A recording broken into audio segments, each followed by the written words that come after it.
Hello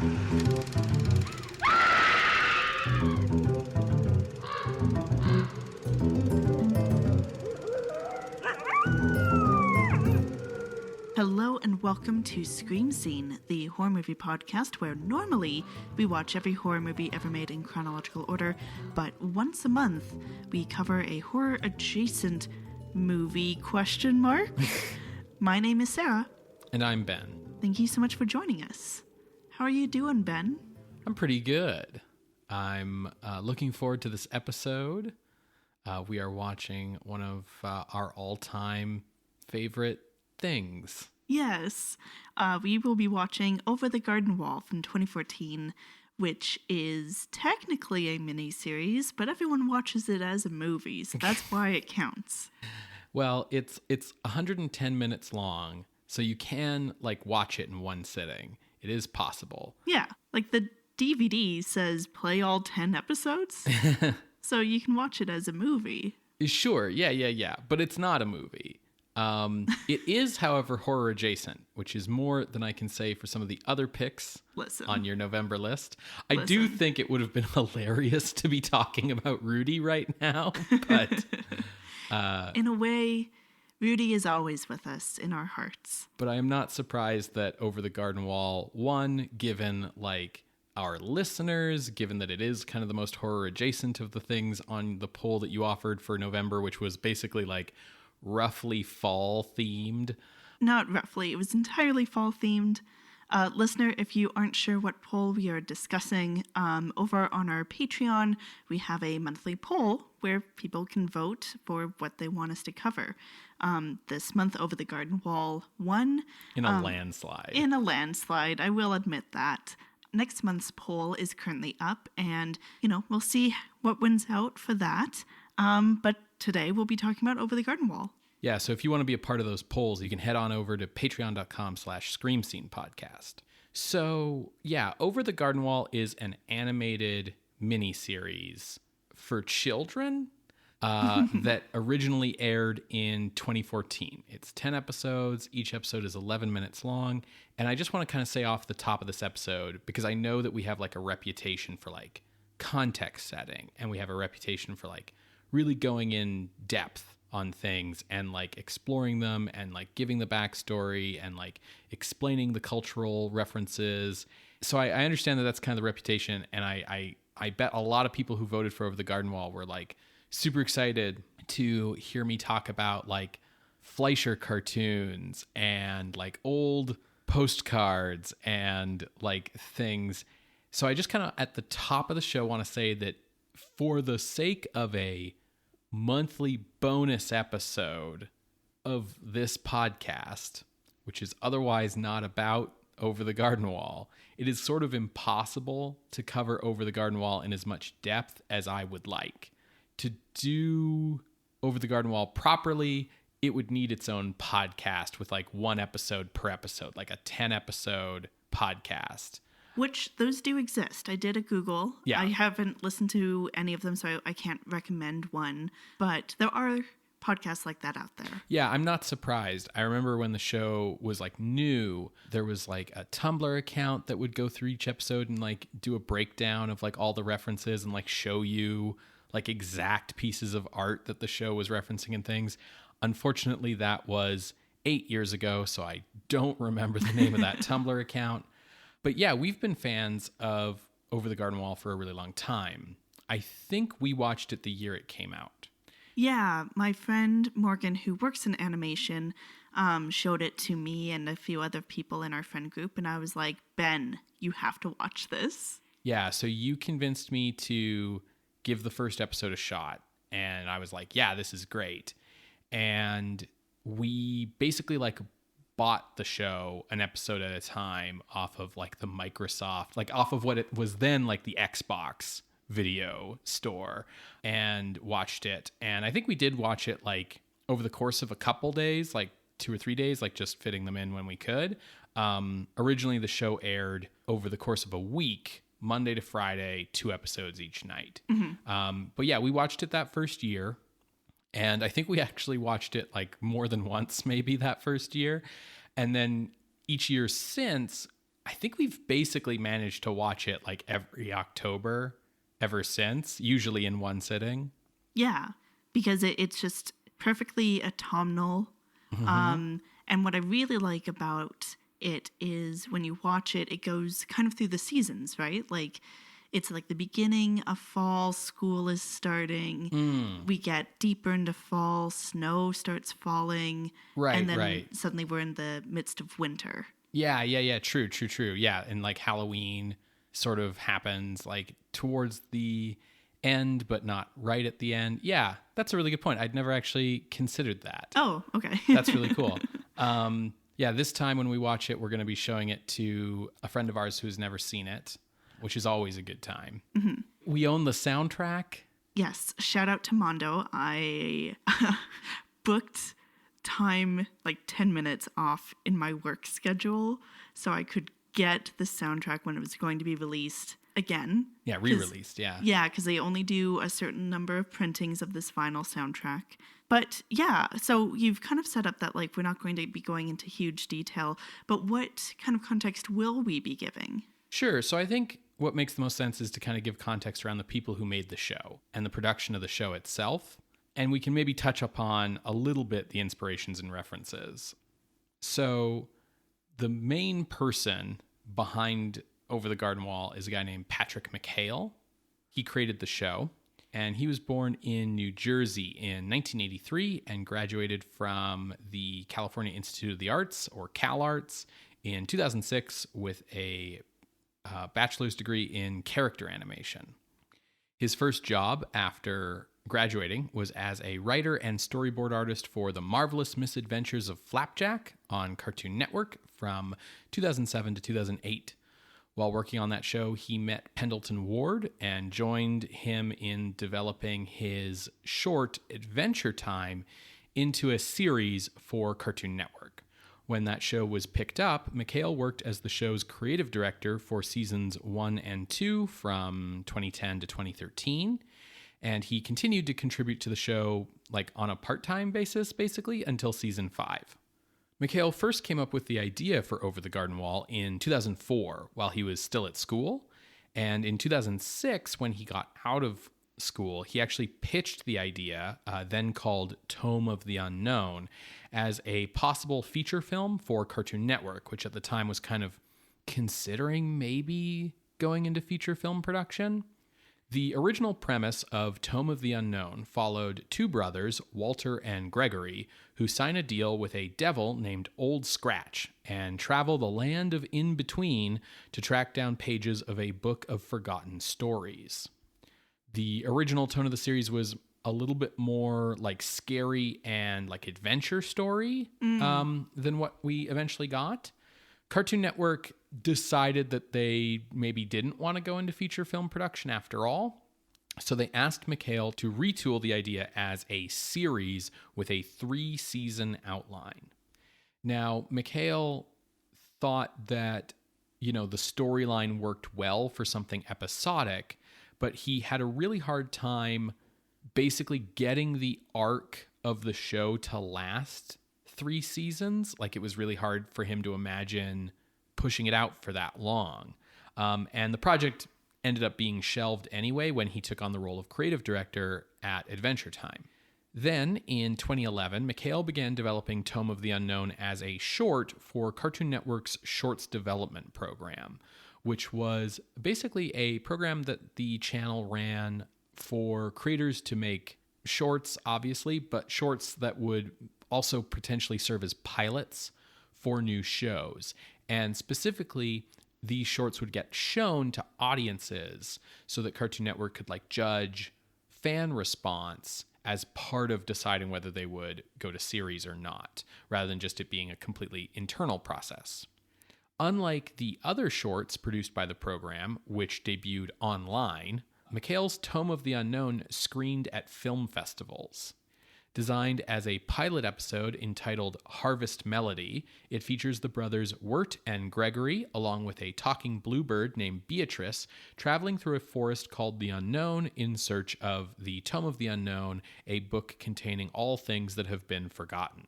They meet a vegetable man named John Crops, who takes them to a gazebo party where shenanigans ensue. The short won several awards on the festival circuit, and Cartoon Network ordered it to series.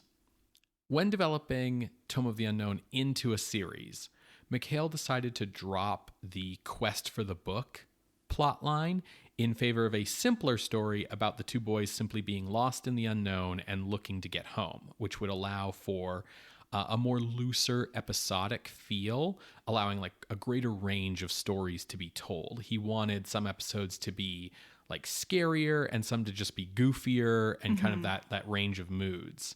With this change in the premise, the series title was changed to Over the Garden Wall.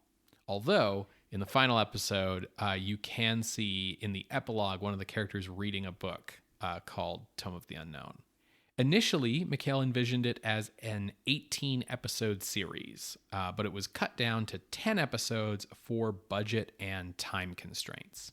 McHale and Cartoon Network agreed on the miniseries format, which was a first for the channel, as a way to deliver episodic-style storytelling at a higher quality level, due to it being like a more concentrated production, with Cartoon Network being able to promote the series as like a major programming event.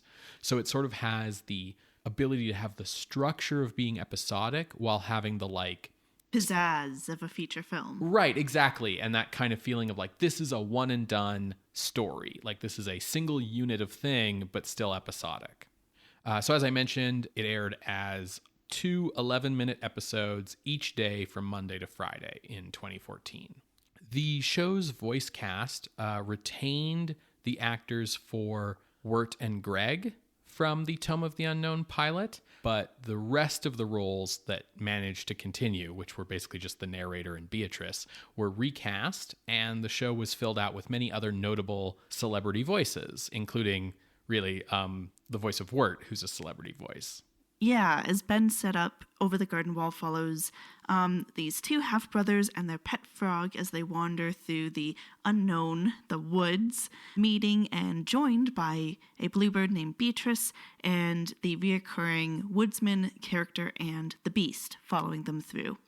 There are many, many guest voice actors and celebrity voice actors, but just to start, let's begin with our main cast.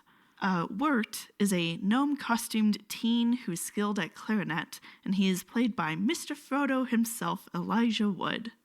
Though Wood is best known, perhaps, with the Lord of the Rings series, which came out between 2001 and 2003, Wood has been acting since he was 7 years old. He was born on January 28, 1981 in Iowa. He started modeling at 7 and being in elementary school plays. And when he was 8, his parents sold their store, and Wood, his siblings, and his mom, notably not his dad, left for LA for his career. He was the lead in a made-for-TV movie called Child in the Night, which his acting received a lot of praise. And his film debut came as a bit part in Back to the Future Part 2, which I only mention because Christopher Lloyd is here later. Sure. I feel like Elijah Wood like struck gold with those blue eyes that he has. Yes? They're just like really notable in the way that like, you know, if I'm a casting director and I was looking at like, you know, a lineup of like 30 like dumpy 6-year-olds, I would be like, oh shit, look at the kid whose eyes look like he's seen too much. Let's get him. That's just Elijah Wood, Ben. That's what I mean. In 1992, he starred with Mel Gibson and Jamie Lee Curtis in Forever Young, which I will note is only 3 years after that bit part in Back to the Future. Also, Elijah Wood himself is forever young. Coincidence? I think not. In 1993, he starred in the Disney adaptation of Mark Twain's novel, The Adventures of Huckleberry Finn.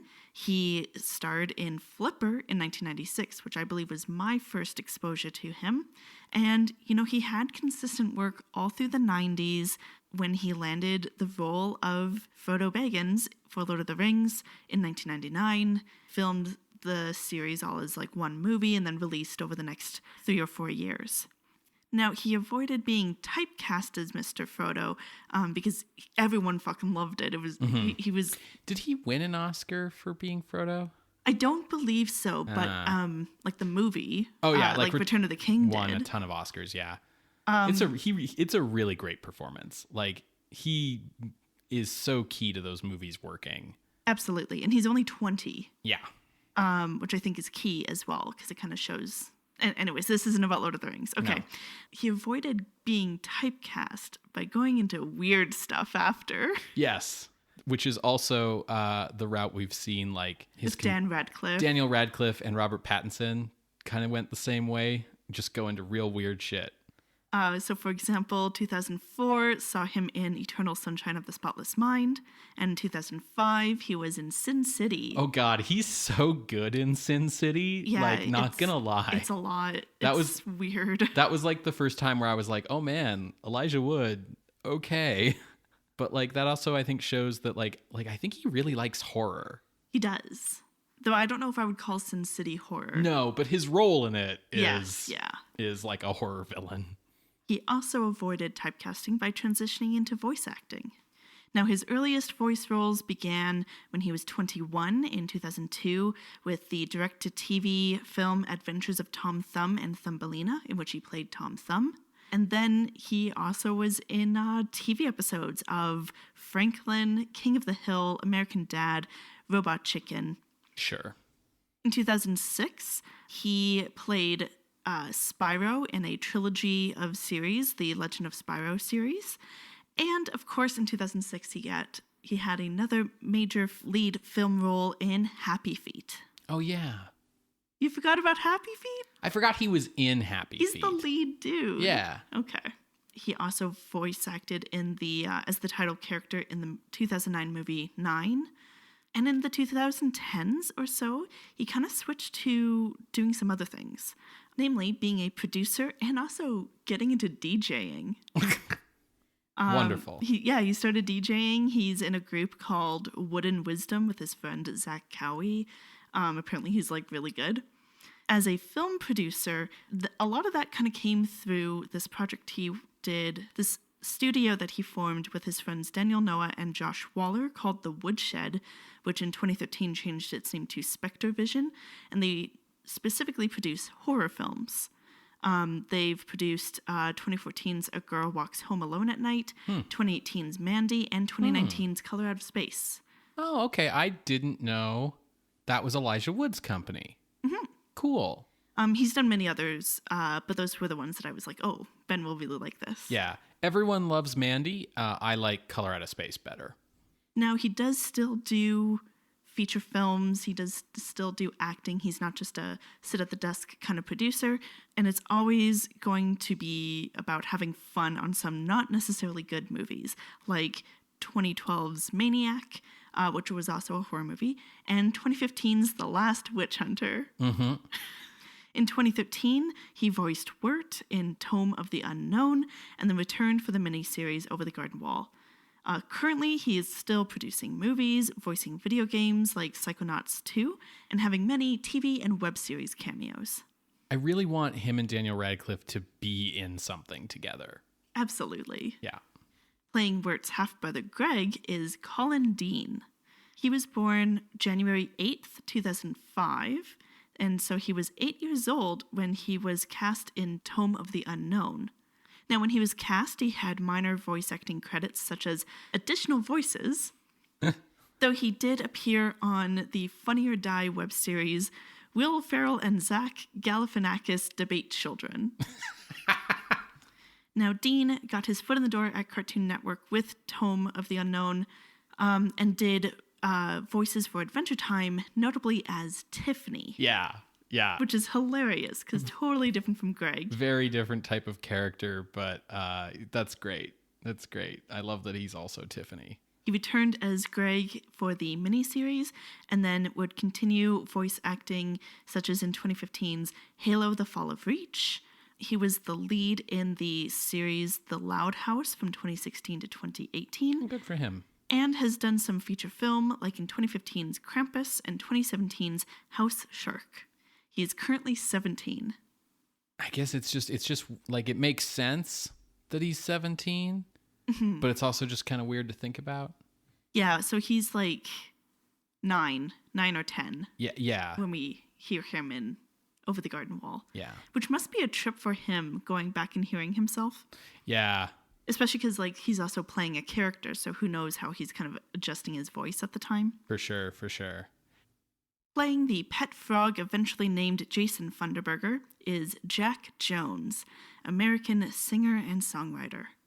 Born John Allen Jones in 1938 on January 14th, so another January baby, he studied drama and singing and began working with his professional singer father, Alan Jones, to get his big break.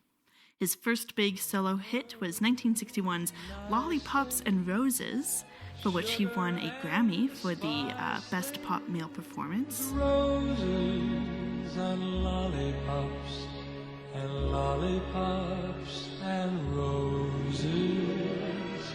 And his genre was typically more like jazz, ballad, and big band, rather than the typical kind of 60s popular sound. In 1964, he won another Grammy for his song Wives and Lovers. Hey, little girl, comb your hair, fix your makeup. Soon he will open the door. Don't think because there's a ring on your finger, you needn't try anymore. For wives should always be lovers too. In the 70s, he transitioned into more folk rock, which you can hear in his big hit of that time, Let Me Be the One. And in the 80s, his most popular theme was the Love Boat theme. Love, exciting and new. Come aboard, we're expecting you. And love. In the 2000s, Jack Jones transitioned into musical theater and continued touring as, an artist in his own right, and then also as part of the theater companies. He would do cameos on both film and TV with voice. For example, he was in Airplane 2 as himself. He was in American Hustle in 2013 as himself.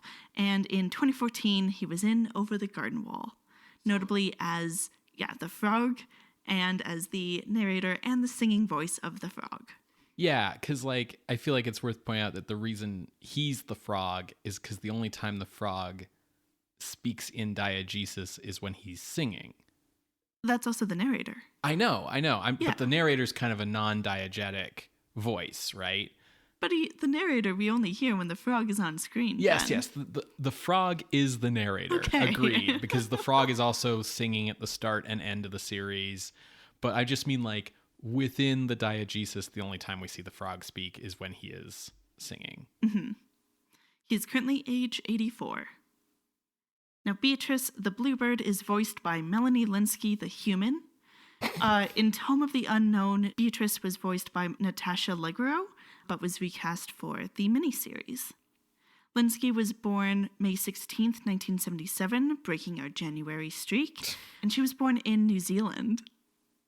Oh.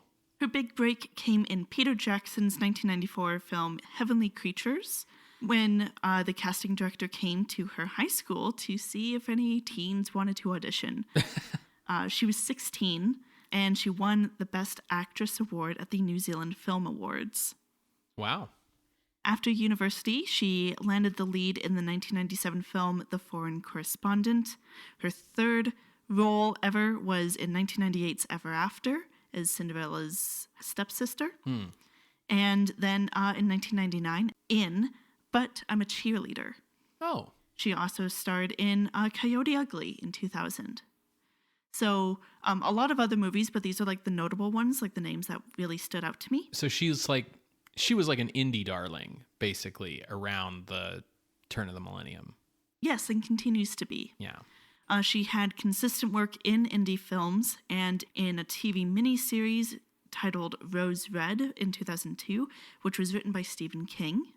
And she's recognized by a lot of people from her regular work on 2.5 Men. She was a series regular from 2003 to 2005 and then was a recurring guest until 2015 when she had the honor of killing Charlie Sheen's character.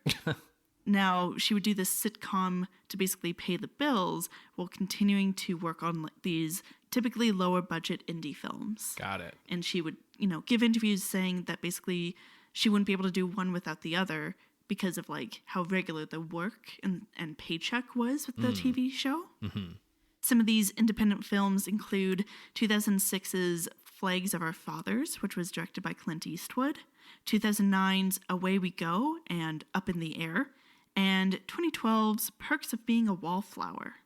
In 2017, she starred with Elijah Wood in the Netflix film I Don't Feel at Home in This World Anymore.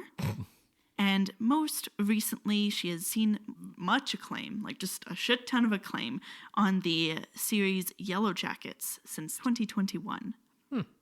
And the last thing I'll mention about Melanie Lynskey is that she is married to Jason Ritter, who played Dipper in Gravity Falls. Right. Playing the woodsman is Christopher Lloyd.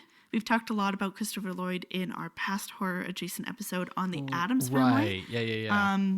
But I'll still run through things and then kind of focus a bit on his voice acting work. Bester Addams. So he was born on October 22nd in 1938 in Connecticut. He enjoyed acting in school and helped establish the high school theater company. He did acting classes in New York City at 19 and then got his stage debut in 1961 as an understudy.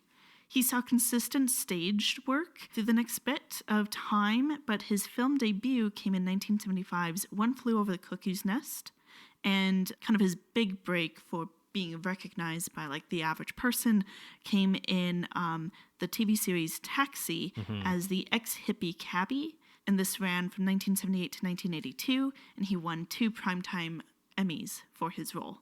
Yeah, people loved Taxi. Some notable feature films include The Search for Spock in 84, Clue and Back to the Future in 85. And I just want to point out that in Back to the Future, he is 47. Yes, he's in old age makeup in the modern day sections of that film. Yeah. People tend to forget that. In 1988, he was the villain in Who Framed Roger Rabbit. Right. In 91, he was in The Addams Family. In 94, he was in The Pagemaster. Oh, yeah, The Pagemaster. And of course, many other films through this period. He did voice work consistently through this period. His first animated feature was in 1990. It was DuckTales the movie. Huh. Then he was in 1997's Anastasia. In 1998's Animated Adventures of Tom Sawyer. In the 2002 Hey Arnold movie. 2005's Here Comes Peter Cottontail. And 2008's Tale of Despereaux. He was also in the infamous 2012 Food Fight. Oh, yeah. And in 2014's Over the Garden Wall. Right. His most recent film work is the 2022 film Spirit Halloween, the movie. Amazing. And most recently, with Michael J. Fox, together they helped design some Back to the Future merch collection, which was announced in November 2022. So that's the most recent thing that he's been up to. Now, our mysterious beast in Over the Garden Wall is played by Samuel Ramey, an opera bass singer born in 1942 in Kansas. I just love that they cast him for his voice, his singing voice for the opera stuff, but he gives such a good performance overall. It's such a wonderful deep voice. Ugh. Yeah, he's known for that. Yeah. Now, he discovered a love of music in high school and followed that into college at Kansas State University. Upon hearing vocalist Ezio Pinza, he was introduced to opera and just fell in love with the craft. He studied opera with performer Arthur Newman and then went on to join the North Carolina Grassroots Opera Company and went on to New York to try to make it big there. It's really hard to break onto the stage in New York at the best of times, but for opera, it's particularly challenging. Yeah. So for a long time, he was just working as an ad copywriter to support him and his family until he got his big break in 1972 with his opera debut with Carmen and then the major role in Barber of Seville. With that, his career took off and it spanned 3 decades. His most performed role is as Mephistopheles in Faust, with over 200 performances across over 20 productions. Damn. Yeah, I'd like to see him as Mephistopheles.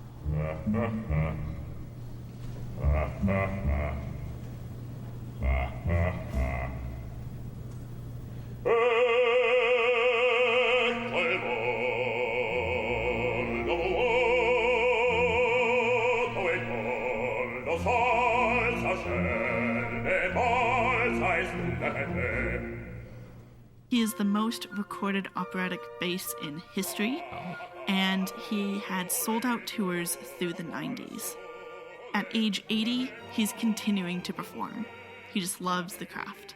And he is notable in his reviews as an opera singer, as someone who is an actor on stage, for bringing that charisma to his characters, and typically villainous characters because of the vocal range.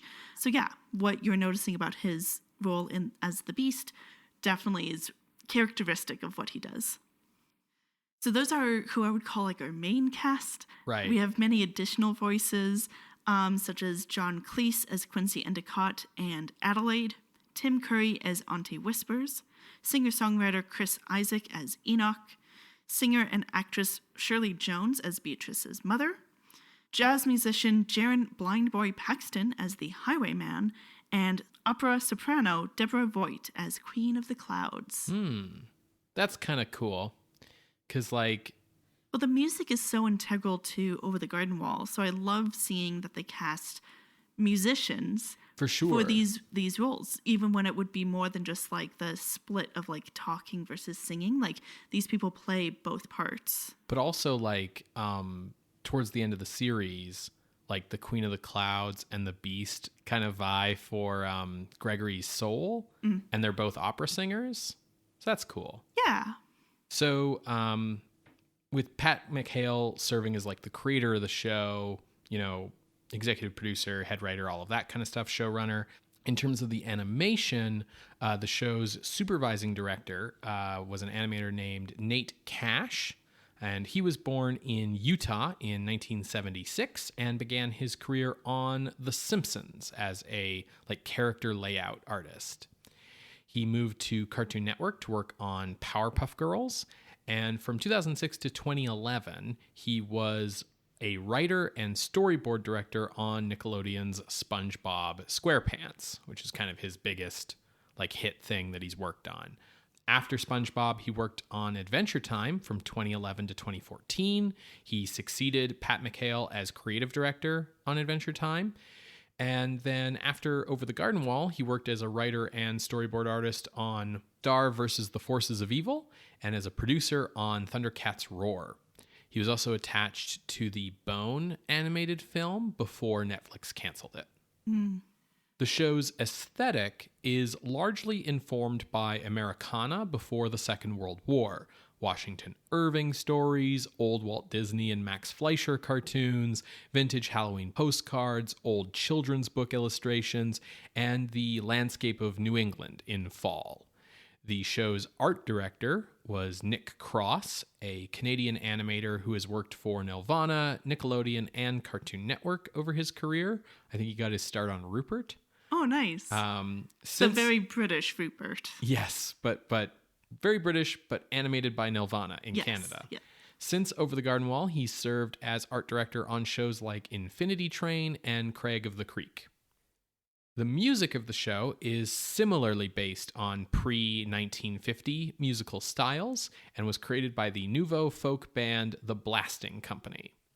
The show was highly acclaimed upon release with a 94% rating on Rotten Tomatoes. Those 6%, I'm going to come for them. For many fans, watching the show in October has become kind of a yearly tradition. And the show won 2 Emmy Awards, one for Outstanding Animated Program and another for Outstanding Individual Achievement in Animation for the show's art director, Nick Cross. The show was adapted into a comic book series that ran for 20 issues, plus 2 miniseries of 5 issues each, plus a special, plus 3 standalone graphic novels, which is pretty good for like a miniseries. Like a 10-episode miniseries that has kind of like a very one and done story, you know? The show's soundtrack, as Sarah mentioned, was released in a collector's edition from Mondo.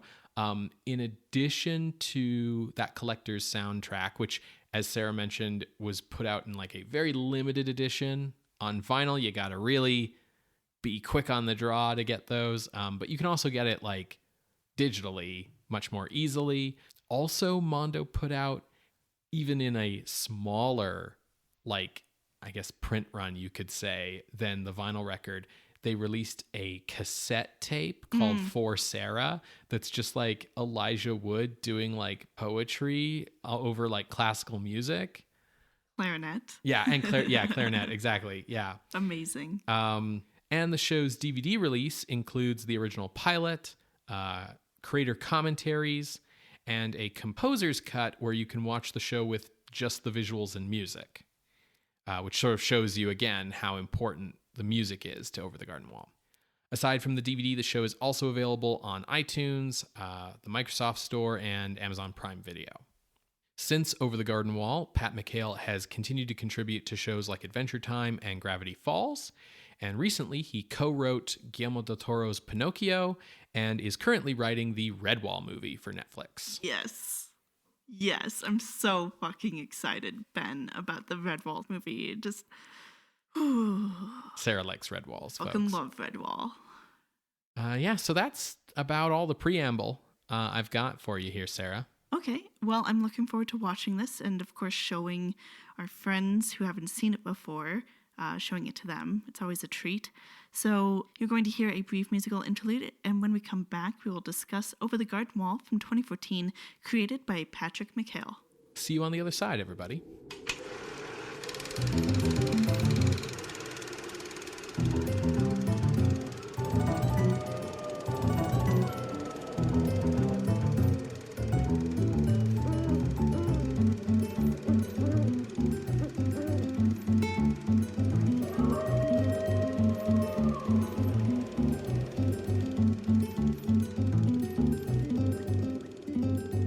Welcome back to Scream Scene, everybody. We just finished watching Over the Garden Wall, created by Pat McHale. As we explained before the interlude, Sarah and I have watched this many times. Still good, Sarah? Of course. No, actually, upon second reflection, this sucks. Very problematic. Two brothers sharing the same dream? That can't happen. Yeah, Over the Garden Wall is good. Just a wonderful, cozy fall time. You know, you make yourself some apple cider. Yeah, some pumpkin pie. You wrap yourself in a blanket in the dark and you turn on the old television set. You let the darkness overtake you. Yes.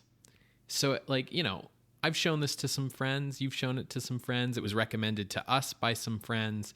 And all of our friends, for the most part, kind of vibe with our aesthetic. Mm-hmm.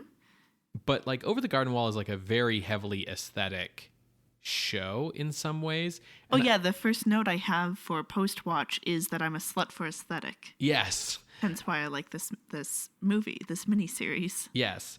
And so I do wonder, like, what the response to this series would be from someone who, like, doesn't like autumn or Halloween or like skeletons or ghost stories or like, you know, folksy, folkloric, autumnal vibes. Like if you're just someone who's like really, really into, I don't know, like summer and Apple computers and surfing and like Elon Musk, like what do you think of this show, you know? Because it's like it's so wrapped up in its aesthetic.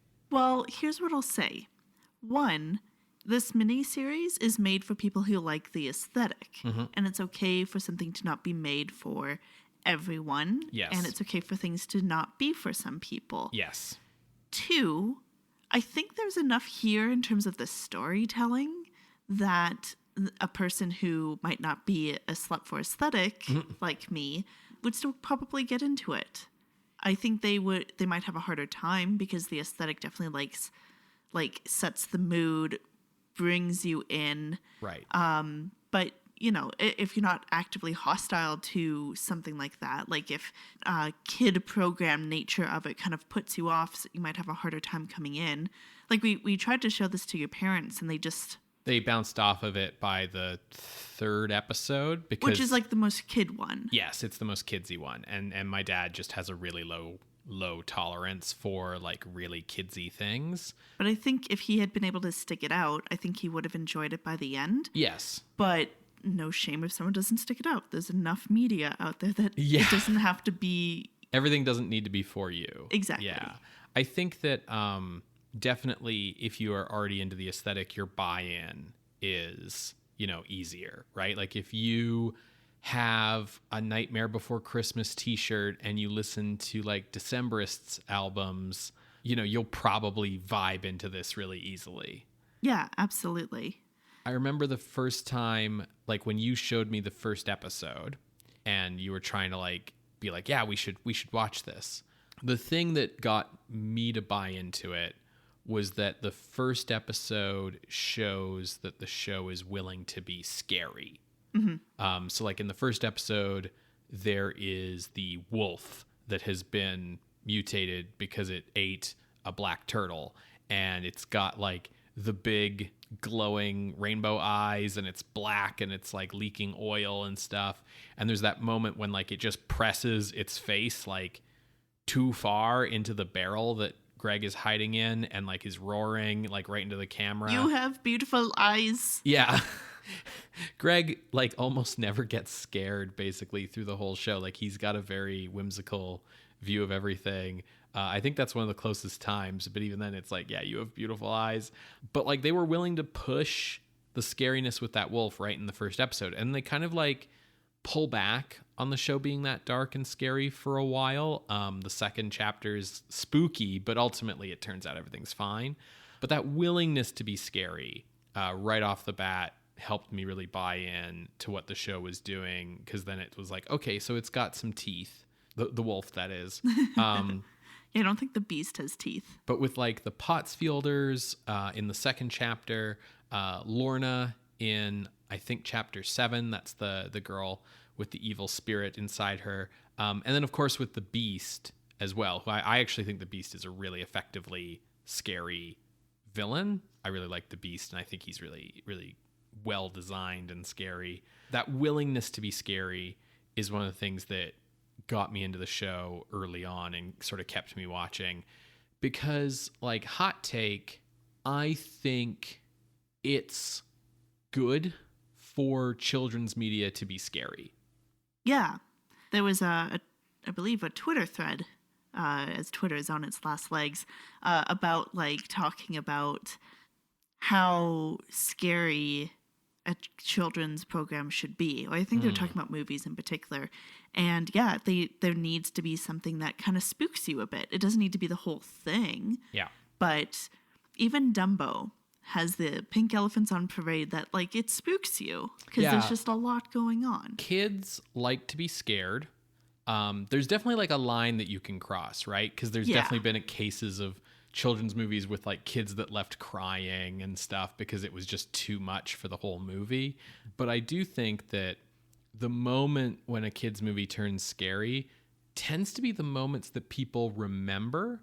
And they talk about, like, I meet people who talk about them in adults, like, oh yeah, wasn't it fucked up in Wizard of Oz when like the witch makes her think she's talking to Annie M, but it's really the witch, and it's super scary, and like, wow, that's messed up to put in a kid's movie or whatever. And it's like, yeah, but that's the part of the movie you're talking about 30 years later. Yeah. Right?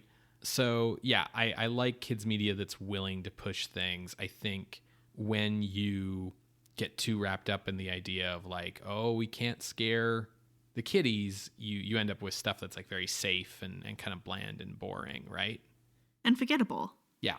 For me, so I really like autumn as a season. Yes. I like, especially before it gets to like minus 15 or 20, because you have like cooler mornings, but then you can still like have a warmer kind of day. And I don't feel like I'm going to burn to a crisp like in summer.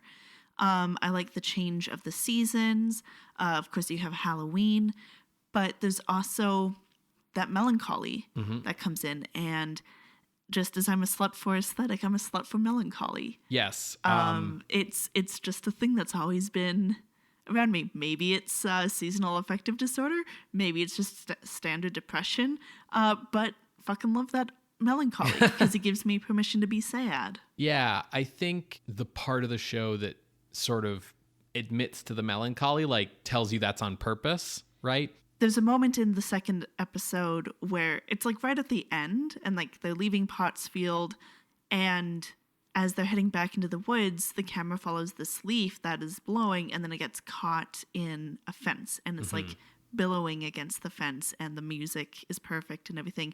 And that right there says autumn, and that right there says melancholy, and that's when I had my buy-in with this series. Yeah, there's a song in one of the later episodes, like episode 6 or 7, that, well, it contains the title of the show. So it's that moment in the series when you can go, that's the name of the show. It's when the frog is singing. Yes. And there's a line in that song. Content to be slightly forlorn. Yes. Which stood out to me the first time we watched it, and kind of for me became like part of the ethos of the show, of like saying basically, yeah, like it's okay for things to make you feel melancholy. Like it's okay to be a little bit sad. Like it's, you know, that's okay. Right. And that's kind of what autumn is. And, you know, there's things that are sad and bitter and melancholy, but like in a way that's comforting. Yeah. Almost. Yeah. That's the part that always kind of stands out for me there. I've noticed that like we just dived right in without doing plot summary.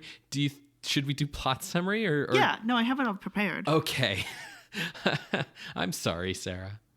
So when we start, Wirt and Greg are walking through the woods. They are not quite sure how they started here, but they know like, okay, well, I guess we're walking home, the same way where you kind of rationalize in a dream. They meet a woodsman who is chopping edelwood for oil. Basically, the idea is that like he takes it, he crunches it down in a mill, and then he gets oil from it to keep his lantern lit. He's a little weird. They have a bit of a scary time with him, but that's kind of setting up Woodsman as a character. They meet Beatrice the bluebird by rescuing her from this like rose bush, and she's like, oh yeah, now I have to like grant you a favor, basically. And she says that she'll take them to Adelaide, the good woman of the forest, and she'll help you get your way home. So now we have a bit of a direction going with the story. They make their way to Pottsfield to try to ask for directions and stuff, and it's very much set in the style and aesthetic of the old postcards Ben was talking about. They continue on. They get to a school that's for animals, where all these animals are dressed up in old-timey Road to Avonlea style clothing, supposed to be going to school, not to mention that gorilla that's on the loose. And this is also the episode where we get to see a lot of Greg's personality and his song that turns into basically his theme called Potatoes and Molasses. The theme of which is like, everything can be nice and fine, and, you know, just add some molasses to your potatoes and things will go down better. After the school, they make their way to a tavern where everyone has kind of a spooky song. And this is when we get to see a bit more of Wirt, because people are like, well, who are you? That's the baker. That's the highwayman. Who are you? And Wirt has to kind of figure out, like, then who am I? Kind of settling upon the identity of a pilgrim traveling to a place. This is also the episode that we get a little bit more backstory about the beast. Wirt mentions the beast at the tavern, and the tavern folk say that, well, the beast out there, he is trying to like take your morale away, and then you'll get turned into edelwood trees, which will feed his lantern. And Wirt is like, but the woodsman had the lantern. So now he's very suspicious of the woodsman. Later in that episode, we also see the woodsman and beast interacting. This is the first time we're seeing the beast. And the woodsman shares how, like, he didn't know that this is where how idlewood trees were made. He is frantically trying to find some oil to keep the lantern lit because he believes his daughter's soul is in there. And he's also vying for control over the lantern from the beast. The beast keeps trying to take it back. The next episode is when we meet Quincy Endicott, a wealthy old man, and Beatrice is basically trying to steal money from him because they need 2 pennies for the ferry. This episode and the previous episode, we also meet Fred, the talking horse. But in this episode with Quincy Endicott, we get a bit more of Beatrice's backstory, namely, she was a human, she threw a rock at a bluebird, and it cursed her and her family to become bluebirds. We learn a bit more about Wirt, namely that he plays clarinet and has a big crush on a girl named Sarah. The next episode, we are on a ferry, and it happens to be a ferry for frogs. Greg is a little worried because their pet frog, currently named George Washington, is naked, whereas everyone else is wearing clothing. Through some shenanigans, we learn that the frog can sing, and is actually such a good singer that he gets to sign a record contract. So when our boys leave the frog stays behind, and Greg's a little sad about that. It's kind of the first time that we see him lose hope a little bit. Now the boys are following Beatrice to go see Adelaide. Beatrice in this episode is showing that she's a little hesitant now about making their way to Adelaide, and we learn why, because Beatrice goes to see Adelaide and says that the deal is off. Adelaide is a kind of an evil witch character who wants a child servant and was going to give a pair of scissors to Beatrice to snip the wings of her family, and then they would become human again. Wirt and Greg come in and get stuck in the trap. They all manage to escape, but now Beatrice is no longer with them, and Wirt and Greg are on their own, purposefully leaving without Beatrice. Beatrice spends the remainder of the series trying to find them. We get the episode of the what I'll call the ringing of the bell, where Wirt meets this girl named Lorna who has an evil spirit inside of her, but that's all I'll say about that episode. Now, as we continue on, Wirt keeps losing hope. He's just like, we're never going to get home. This is useless. He's really bummed out because of what he sees as Beatrice's betrayal. And so Greg decides that he gets to be the leader. But he's 8 years old, so he doesn't really know how. They go to sleep, and Greg dreams about Cloud City and hoping to learn to be a leader. In this dream, he saves Cloud City, and Queen of the Clouds is going to grant him a wish. And he's like, oh, well, I wish for Wirt and I to get home. And he realizes that Wirt has already lost too much hope. He's going to become an idlewood tree. He is being lost to the beast. And so Greg says, well, I know what to do. I'll take Wirt's place instead, and I'll go with the beast. So Wirt will be safe. Wirt wakes up and can't find Greg. It's now fully winter, and he actually crashes through the ice, and he is rescued from the pond, and this is when we get a flashback to Halloween. It's in what I'll say normal world before going over the garden wall, and this explains Wirt's gnome costume. It explains Greg's costume as an elephant. The whole Halloween night, Wirt is trying to work up the confidence to give Sarah this mixtape that he made, but he has a lot of anxiety about approaching her, about interacting with people, and he gets really frustrated with Greg, who has none of this anxiety, and is just like, oh, I'll just give this to Sarah for you, and in Wirt's point of view, keeps messing up his plans. All the teens go to the graveyard to do, age-appropriate things, and as they try to run away from a cop who comes by to stop them, Wirt and Greg end up going over a garden wall in the graveyard. This is when Wirt fully loses it with Greg and really just lets out his frustration.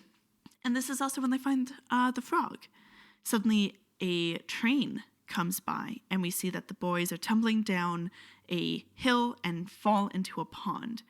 We come back to where we left Wirt. He has been left on the doorstep of the Bluebird family, and he meets Beatrice's mom, who just hopes that Beatrice will come home, and Wirt leaves to try to find Greg, and he has the frog with him. As he's searching, he runs into Beatrice, who shares that, like, no, I'm trying to find Greg. I'm trying to help you guys. And so together they try to find him. We see that Greg is with the Beast and is being given impossible tasks, but Greg, with his cheerful optimism, is kind of succeeding at them with finding like a comb of honey with honeycomb and silver thread with a spider web on a stick. But his tenacity is coming to an end. The woodsman confronts the Beast about turning Greg into an Edelwood tree, and they have a fight, basically over the lantern. By the time Wirt and Beatrice arrive, Greg is fully turning into a tree, and they can't seem to rescue him. The Beast approaches Wirt and says, well, I could always put Greg's spirit into the lantern, and you could feed the lantern with the Edelwood trees and therefore keep him alive. This is like a deal for you, since, otherwise it's hopeless. And Wirt says, okay. Wait, no, that's dumb. I'm not spending my life wandering around the woods feeding this lantern. Why are you so obsessed with this lantern? It's almost as if your soul is in here. And the Beast is like really spooked by this confrontation. He's like, oh no, he's guessed my entire deal. Wirt gives the lantern back to the woodsman because it's his cross to bear. And Wirt manages to get Greg out of the tree, and he, Beatrice, and the frog all leave. The woodsman and the Beast continue their confrontation. And the Beast says to the woodsman, well, you're not willing to take the chance that it's not your daughter's soul in there, are you? Like, you're not ready to go back to that empty house. And the woodsman blows out the lantern. Wirt gives Beatrice the scissors from Adelaide that he managed to keep with him so she can change her family back.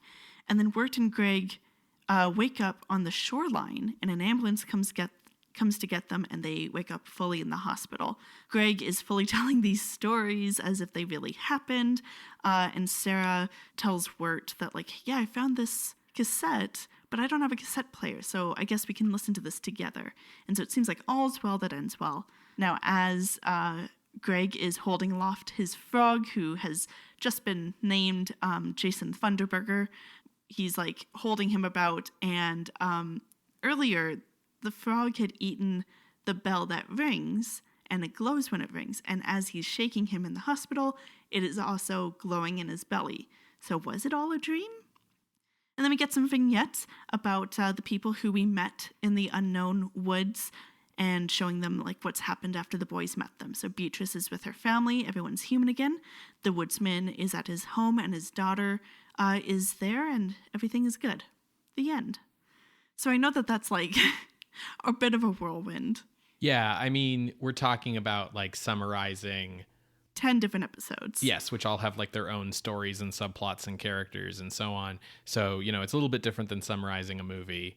Just go see the show if you haven't. And if you have seen the show, then like, you know what we're talking about. Yeah. Is there anything that I missed that you really want to highlight? Like something that was your favorite part that I didn't mention? I guess I'll just mention that like the joke with the frog is that Greg is always changing the frog's name. Yes. Like all throughout the series. And they settle on Jason Thunderburger at the end, which is the name of this guy who Wirt thinks is like, oh, this like cool guy who's really got his shit together, who's going to come in and swoop Sarah from him. But when we actually like see him in the flashback episode, he's like just the worst. Sarah. Yeah, he's just the worst. And Jason Thunderburger turns out to be like a perfect name for a frog. And it's also the name that Wirt gives him rather than Greg. Yes, that's right. Wirt gives him the name.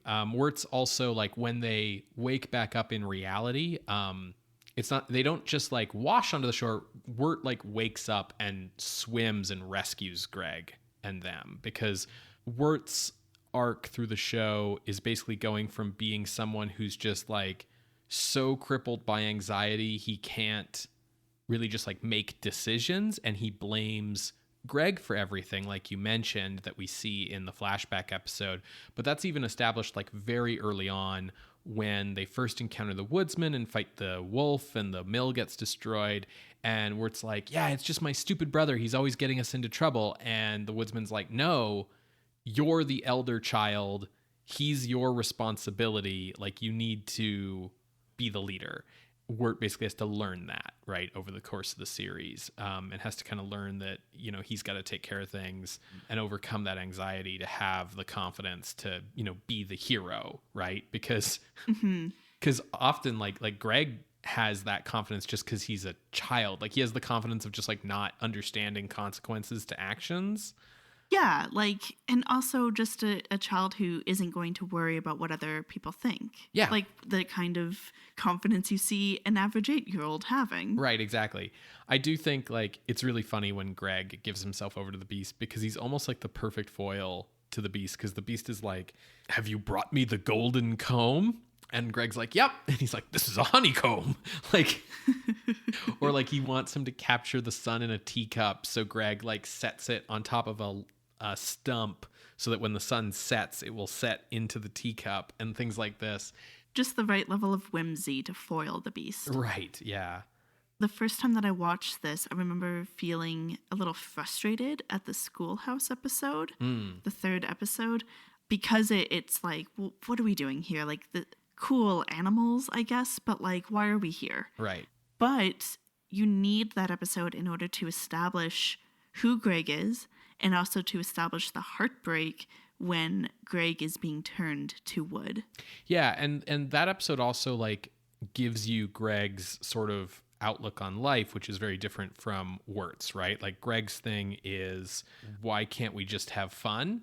Yeah. Basically, like, that's the potatoes and molasses thing of like, yeah, just like, put sugar on your boring food and then it'll taste better. Like, why not? Yeah. Kind of thing. Whereas Wirt's point of view is very much established kind of in like the Pottsfield a little bit, of just like, oh God, like everything's going to go terribly, even when there hasn't really been any evidence to show that. Yeah, and even the school episode kind of contrasts them, because the deal with Wirt in that episode is Beatrice makes like an offhand comment about Wirt like having no willpower and just doing what everyone tells him. So he sort of stubbornly, leans into that. Yes, to frustrate her.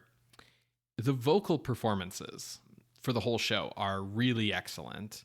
Yeah, the level of anxiety Elijah Wood is able to put into Wirt, particularly in the flashback episode when he sees Sarah has the tape and he's just like, no!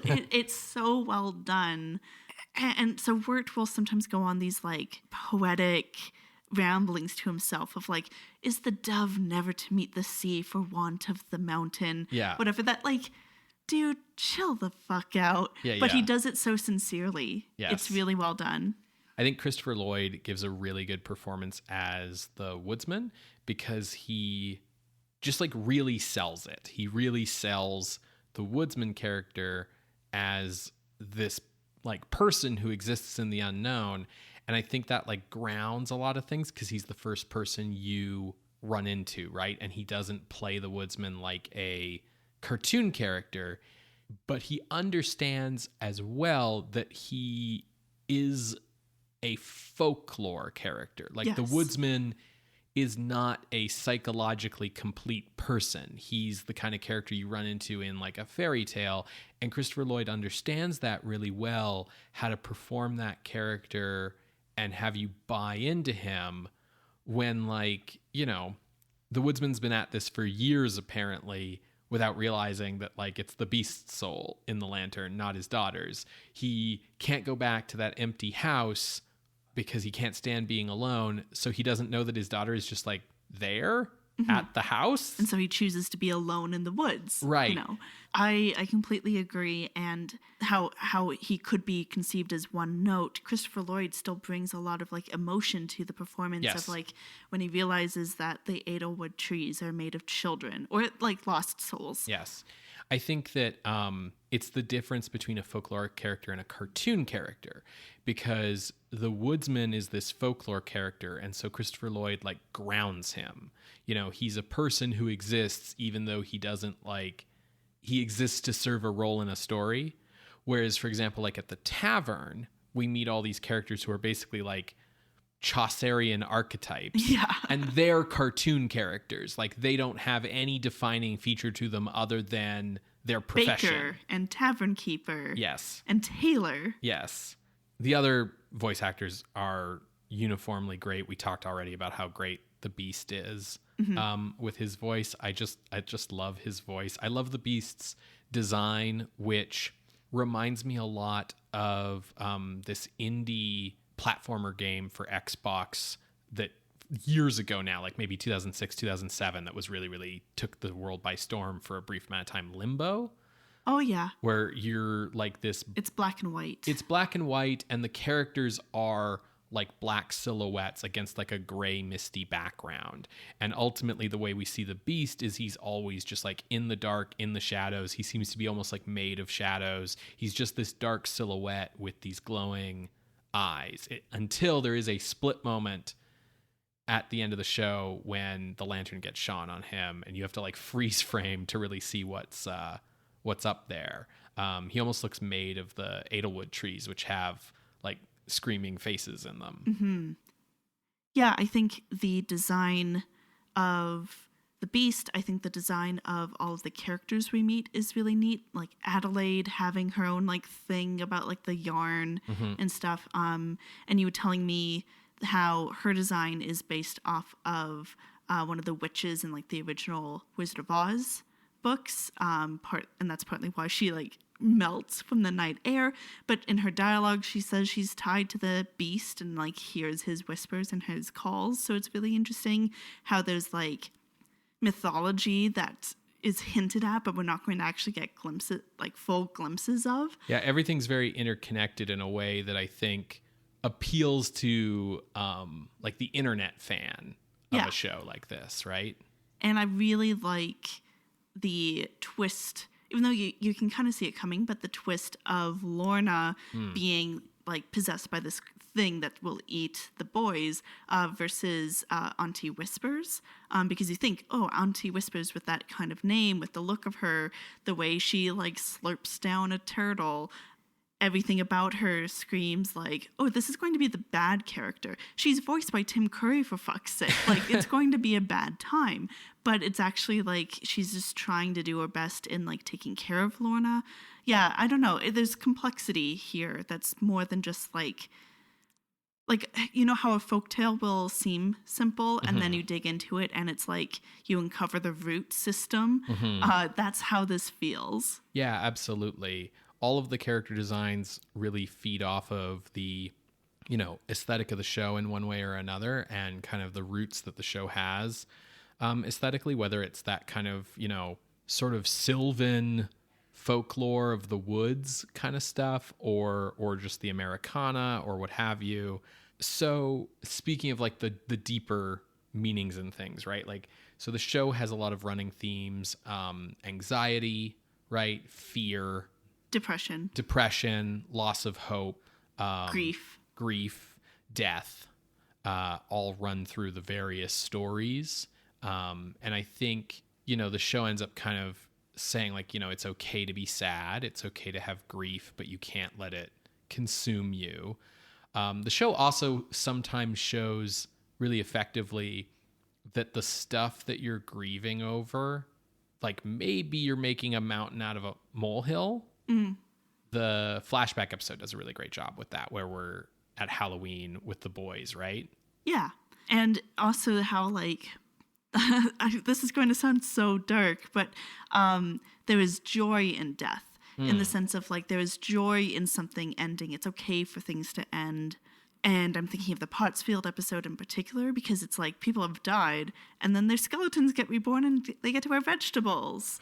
Right. So like the Pottsfield episode is really the first episode that brings in the death theme, because the idea here is that Pottsfield is a potter's field, which is an old-timey word for a cemetery. And so they meet all these people dressed in vegetables with pumpkin heads, and they think they're like vegetable people at first, which is kind of a funny reference to the pilot, Tome of the Unknown, which had vegetable people. But it turns out they're all skeletons, like you said. And that kind of introduces us to this idea that continues through the series, that the unknown is a liminal space between life and death. Yeah, and I also like how, you know, the question of, well, what is the unknown, is not cut and dry. Right. Because It's not death, though it sort of is.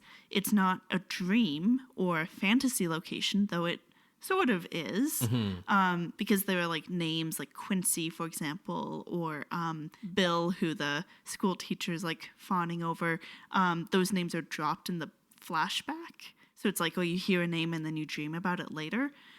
There's no set answer. It's all, as you said, liminal. Yeah. And, you pointed out the thing about the frog, where the frog still has the bell inside him. So it's like, oh, was it real? And I think the fact that we actually cut back to the unknown to see the effect the boys had on it after they've gone back to reality, I think shows that within the text of the story, the unknown has its own reality, right? Because otherwise, like dreams don't keep going after you've woken up, right? Yeah. But yeah, I think the idea that it's this liminal space between life and death is shown by the fact that like the beast's goal is to collect lost souls that don't find their way to wherever they're supposed to be. And, the fact that the boys aren't supposed to be there, like everyone notices that, about them right away, wherever the they show Pottsfield up. folks are like, aren't you a little early? Because they still have skin and stuff. Yes. Or like when they go to the tavern and everyone spots right away that they're like not one supposed of them to be here. Yes, exactly. What I did want to say about the flashback episode is you mentioned that like some of the names come up in background conversation. I do like, however, that they don't go like full Wizard of Oz with it, with parallelism. It's not like, oh, the woodsman's their next door neighbor and like Beatrice is like the girl at the football field or whatever. Like, I like that that's kept separate enough that, again, the unknown has its own reality. It's not just supposed to be some sort of dream reflection, right? Yeah. I think out of the 10 episodes, my favorites are probably the Huskin Bee with Pottsfield or the Frog Fairy. Okay, yeah. Because I really enjoy it. I think that people would be like, well, what do you mean you don't like the one with Quincy, the Mad Love with like the giant? Right. Because it's very gothic. Yes. Like the giant house, and it turns out he thinks he saw a ghost and he's in love with the ghost, or is he mad? And it just turns out that he and a fellow like tea billionaire, their houses grew so big that they're actually adjoined. And so that they actually love each other, but they thought each other was a ghost. But I do enjoy that episode. But if I had to pick my favorite, it would probably be Huskin Bee. Yeah, I think if you're in Over the Garden Wall for the autumnal vibes, chapter 2 is, Chef's Kiss, like the episode for that, really. Like there's an image of one of the Pottsfielders in his pumpkin getup, like standing atop a hill, like holding like a spear or something as the wind is blowing, and he's kind of watching the kids do their community service. And like I could just have that image like as a desktop background. You talked a little before about like how Schooltown Follies is kind of a hit or miss episode, right? I think it's a great episode if you are familiar with the things they are spoofing in that episode, right? Like old, yeah, like the gorilla on the loose. The gorilla on the loose, which, after watching all of those 8 movies. Yeah, we were very much in, the right headspace for. I think also the those kid, the Our Gang, yeah. The like Little Rascals comedy shorts, old like melodramas that are about, like, oh, my Jimmy lost B. love. Yeah, I will say that episode, even in its own way, ties into the theme of like making your grief too big in your own mind, because the school teacher has just this super melodramatic like thing about how she was in love with Jimmy and he left her and she's abandoned and he's a no good scoundrel, and it turns out that like he went to work at the circus to get money for their wedding, and then he got trapped in the gorilla suit for 3 days. For 3 days. Yeah, it's been 3 days. Yeah. And clearly he's just left her. Yes. So, yeah, it even in its silly way ties in with those themes. My favorite episodes, I really like chapter 1, the old grist mill with the wolf. I really like Songs of the Dark Lantern, which is the episode at the tavern. It's this really great mix of the dark, spooky vibes with just some like really good comedy.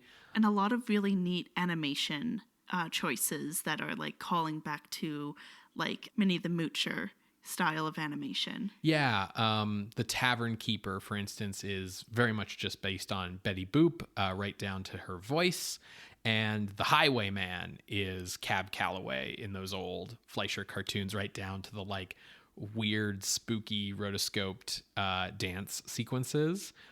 All the songs in that episode are so good, but it's also just like got a lot of good bizarro humor. Yeah. Like, you know, Fred the horse, who through that whole episode you think is just a horse, and then at the very end is like, oh, he could talk the whole time. Or I don't know, there's just something about the way that the people in the tavern just kind of shout things at Wirt, like when they think he's the lover, right? And it's like, sing us your love song. Like, it's so good. I agree. I think Mad Love is absolutely the weakest episode. It's still fun, but it's also the episode that feels like it could be like a Gravity Falls episode or something. It feels like the least tied into the rest of the show. Yeah, it's fine. John Cleese is Quincy Endicott. I actually like him better as Adelaide. I think as Endicott, he's just kind of doing the same like goofy old British man stuff that we've seen him do a million times. Now, you mentioned really liking Lullaby in Frogland, which is the fairy episode.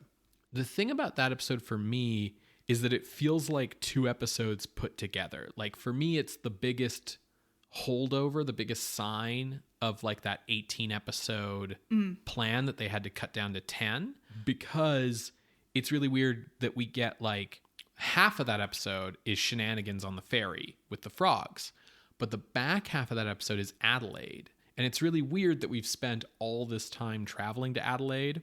And even though we spent a whole episode with Quincy Endicott in his big mansion, we get half an episode with Adelaide after all of that. Yeah, I would agree with that.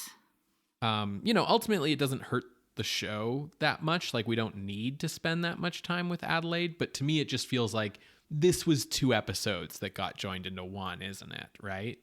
And I also think that, as evidenced by the way you kind of mostly skipped over it in your plot summary. The Lorna and Ringing of the Bell. Yeah, the Ringing of the Bell is one of the most like standalone episodes. But unlike Mad Love, which is very standalone, I think Ringing of the Bell works a lot better because it's fun and it's scary and it fits the spooky ghost vibes of the rest of the series. And I also just want to point out that, like, I think Tim Curry does a really great job as Auntie Whispers. He's fantastic. Yeah, I think it's one of his best vocal roles. People love Tim Curry, and I don't want to, like, dissuade people from loving Tim Curry. Tim Curry is great. But I do think Tim Curry hit a point in his career where he stopped caring and just started, like, taking every job that was offered, kind of phoning it in, just doing his like wacky Tim Curry voice, collecting his paycheck and calling it a day. And I think you've got wool over your eyes if you don't realize that. But with Auntie Whispers, like, it doesn't sound like Tim Curry. Like it's not, that typical Tim Curry voice. It's a totally different thing. And I think he does a really great job. Just to hit up like some other high points for me, Babes in the Woods, which is the episode with Cloud City.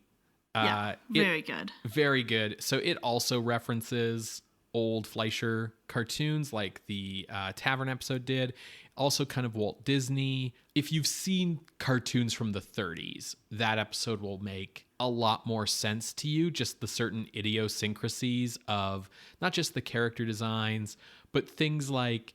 Oh, the circles, the spotlights. The irises. I love those. Yeah. Or the way that like Greg will do something and we'll cut back to like the same shot of a crowd that is not really placed anywhere in the scene, like clapping for him and things like that. Right down to the fact that the color palette in that episode is the kind of Cinecolor red blue palette that you'd see in like old Screen Gems cartoons from the 30s and 40s. Yeah, there's a lot you'll get out of this show if you are the kind of person who really dug Cuphead, there's probably a lot of overlap for you to check out Over the Garden Wall. Yeah, I don't think it's a coincidence that we had Over the Garden Wall, we had Cuphead, and just this last Halloween, there were a ton of those old vintage style Halloween decorations coming back to be purchased anew. I don't think it's a coincidence, and I don't think it's tied to the same kind of like nostalgia thing of like, well, back in my day. Yeah, because those people are, if it's back, if the 20s and 30s are back in your day, you're not buying Halloween decorations. I mean, if you are, power to you. But yeah, I think it's because that kind of aesthetic has come back into style a little bit. Yeah. Speaking of favorite episodes, for me, the final episode is always a really powerful watch. Yeah, it always gets me right in the heart when the beast says, "Are you ready to head back to that empty house?" Or the woodsman's like line when he's like, "She was never in the lantern, was she, beast?" Like that moment of realization. And how the flickering changes. Earlier in the movie, it does look like a feminine figure, and now it's looking like a figure with the kind of antler look. Yes, that the beast has. The acting's really great throughout that. One of my favorite acting moments in that whole episode is when Wirt gets like teed up for a badass line. And his voice cracks. Yeah, where the beast is like, are you afraid of the dark or something like that? And Wirt's got the lantern, so he wants to like be like, "Are you?" and blow it out, but he's like, "Are you?" And then has to do it again, which is really funny. The music is really incredible in that episode. The whole like medley that you go from the beast singing "Come Wayward Souls" that then goes into the like "Rise Tiny Seed" as Greg's being transformed into a tree, to the like sad Latin version of "Potatoes and Molasses" that plays as they find him. The editing throughout all of that is really well done. The animation. Yeah, the final episode really, really works for me well. I especially love the way that once you've seen the whole thing, and especially once you start rewatching it, you realize that there's all these vignettes at the start of the first episode that foreshadow things that happen throughout the show, and then that all get addressed and tied up again in the epilogues at the end. So everything that's set up gets paid off. Yeah, so it feels very bookended. Yes, very cyclical. Cyclical is probably a better term for it than bookend because of that folkloric nature. Exactly. On this particular watch, I've gotten so used to listening to the soundtrack. Like, we listen to the soundtrack even more than we watch the show because we can just throw it on in the background, that it did surprise me, like, how some of the songs in the soundtrack are in the show for, like, 10 seconds. Yeah, that's how things are, man. I know. It's just really funny because I'm used to hearing the whole thing, which is to say that if you love Over the Garden Wall, if you haven't listened to the soundtrack, like, listen to the soundtrack because you're going to get full versions of all those great songs. And finally, if we're talking about reasons we love Over the Garden Wall and why we love watching it all the time, I think I should just sort of tee you up to talk about Greg and how immensely quotable he is. And that's a rock fact. Sarah quotes Greg like throughout the year. I think And ain't that just the way? I think you really vibe with Greg. Because the two inside me, there aren't two wolves. Right. It's two brothers. Wirt and Greg. Well, thank you so much, everyone, for joining us on this horror-adjacent bonus episode with Over the Garden Wall. And thank you so much to our patrons at patreon.com/ScreamScenePodcast for voting for this. If you would like to contribute your vote for December's bonus episode, you can head on over to our Patreon to cast your vote. Donors at any level are able to send in that vote, and you can also get some extra bonus goodies at higher levels. Right now, it's looking like Nightmare Before Christmas will win out, but Ed Wood is in second place, so we will see what happens there. Yeah, if you have sort of a dark horse horror-adjacent Tim Burton movie that you want us to watch, if you're a big Mars Attacks guy, you'll want to head on over to that Patreon to make sure that it gets the love and support that it needs to win that vote. As for the regular program, Scream Scene updates every Wednesday on Apple Podcasts, Google Podcasts, SoundCloud, and Spotify, where we watch every horror movie ever made in chronological order. And if you like the show, you can leave us a rating or a review, subscribe to our RSS feed, or just tell a friend about the show. We will be back to our regularly scheduled programming next week, Creatures of the Night. Bye! Bye!